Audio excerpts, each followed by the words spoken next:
friend, Peter Golenbock. It's nice to have you back. Thank you very much. You know, I'm holding this heavy, heavy book. I didn't realize how big this book was, but you've been busy. I mean, you did the Mickey Mantle book. Right. How long ago was that? Came out in the spring. Was that just this past spring that you were on? Uh-huh. Or was it before that? You got me. Wow. I don't know. And then you've written 2 books since then. I have 2 books that came out 2 days ago. My In the Country of Brooklyn came out, and American Prince, which is the autobiography of Tony Curtis. Which one is number 62 on Amazon.com after 2 days? American Prince. American Prince. So everybody Yes. wants to know about Tony Curtis. Tony yesterday was on the Today Show. He was on The View. This morning he was on Fox and Friends.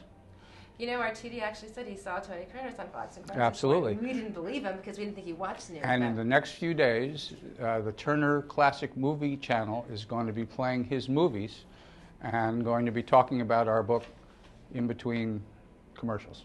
Well, tell us about it a little bit. We were going to talk about this book first, but since we're talking about Tony now. Sure. The American Prince. There's some fascination with Tony Curtis. What is your relationship? How did you get to meet him? Well, we're like brothers. I mean, we've been doing this for the last couple of years. And this is the story of his life. And I convinced him that the best thing that he could do would be to be as honest and open as he possibly could be. And he did that. So it's an autobiography that he wrote, but you interviewed him, you asked him Well, questions. I mean, I actually wrote it, of course, but I interviewed him for 40 or so hours. He lives outside of Las Vegas. I would fly to Las Vegas, or we would talk on the telephone for hours and hours and hours. He's been in over 100 movies, so there's a lot to talk about too. So back in the heyday, back in the Hollywood heyday, he had his hand in almost everything. He was friends with all the Frank main Sinatra, people, and the he was Rat part of Pack. that Rat Pack. That's right. And then he's still in the entertainment business. He still performs. No, he hasn't performed in a while. No, but when he first went out to California, his first girlfriend was Marilyn Monroe. They had a 4 or 5 month romance. Both of them were up and coming actors, and so they didn't really have time to do anything that was, going to last. Right. But they always had great affection for each other. Of course, in Some Like It Hot, the 2 of them were in the movie together. And there's this great scene on the boat of the 2 of them. Tony talks about how they had actually rekindled for that moment in that movie the love that they had, back when they were kids. Really? Yeah. Give us some other, in a couple of seconds, juicy little tidbit about Tony Curtis that we're going to find in this book, that we have to read the book or buy the book to get the full story. Well, he's on his 6th wife. His first his first wife was Janet Leigh. Right. They were married 10 years. Did you know my name is Janet Leigh because of her? My mom liked her name. Isn't that fabulous? Isn't that fun? See that? Yeah. See that? So Tony might like me. I'm sure. Trust me, Tony would love you. Yes. But Tony and Janet's relationship ended after about 10 years. He had gone to Argentina to do a movie called Taras Bulba, and the star in that movie was a woman by the name of Christine Kaufman. She was 17 years old. And Tony was about 35, 36. And they fell in love with her? And they fell in love, and in fact, they got married.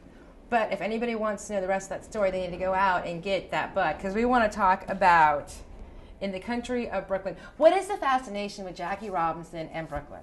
Well, of course, Jackie Robinson was the first important civil rights figure. Right. Without Jackie Robinson, there's no Martin Luther King. It doesn't happen. Right. Jackie Robinson was the person who first proved back in 1947 that blacks could compete on an equal or superior basis with whites. And that's, had he not done that, who knows what the history of this country might have been. And so the point of this book is I asked myself, why was it in a racist, segregated America back in 1947 that the people in Brooklyn loved Jackie Robinson? But nobody else did anywhere else. No. But Brooklyn they did. That's right.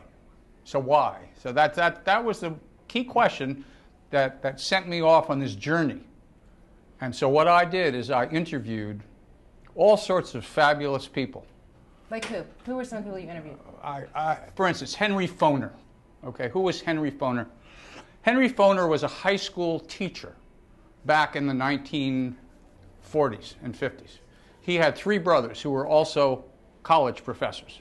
Right. And the conservative Republicans decided at some point that they didn't want these Jewish guys, these liberal guys, what they called communist guys, teaching their kids. And so they went after him, the same way McCarthy went after him later. And they threw Henry out of his job as a teacher and threw his 3 brothers out of their jobs as teachers. And the amazing thing about these guys, rather than becoming bitter and letting it affect them and hurt them, they went out and they got jobs working in the unions. So they wanted to help people get better wages and have fairer working conditions. And they spent their whole lives in the same way, working. Instead of working to help kids, they were working to help these union members. And that's all talked about here in your book. Absolutely. Yeah, there was some photography in here. Wonderful. Amazing photography. Absolutely. Did you also take these pictures, or did you have hire a photographer? I mean, this is beautiful. The Library of Congress was responsible for a lot of it. Yes, it's amazing, what you can find in the Library of Congress archive. I mean, that they let you use for this. Well, I mean, these are some great photos. I think it's great that you put. How long did it take you to put this book together? I mean, it's not 5 pages long. This is probably the biggest book that. I think it is. How long did it take you to put this book together? I would say it took about a year and 3 or 4 months. Oh, that's not long. Well, you work every day. You get up in the morning at 9 o'clock. You start working. You work until 4 o'clock, 5 o'clock. Eventually, you get it done. But you had 2 books that come out at the same time, so that's a lot of work for you to do. What's next for you? Was there believe it or not, today I just finished the last edit of my book called George, Poor Little Rich Boy Who Built the Yankee Empire. It must be about George Steinbrenner. It is. It's a biography of George Steinbrenner, and that will be out in May. And so you're working closely with Mr. Steinbrenner to get that. Well, Mr. Steinbrenner, nobody's working closely with Mr. Steinbrenner right now. I did interview him back in 1981, and he was absolutely fascinating.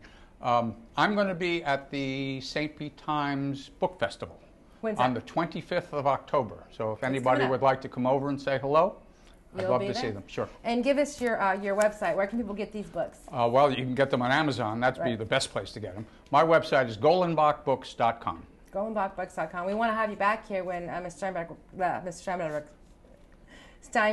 books come out. Okay. Book comes out in May. I'd love to do it. It's a pleasure to have you here. We're going to take a next break, and as soon as we return, I think it's all about the Make-A-Wish Foundation with Rob. So we'll see you right back here in 60 seconds.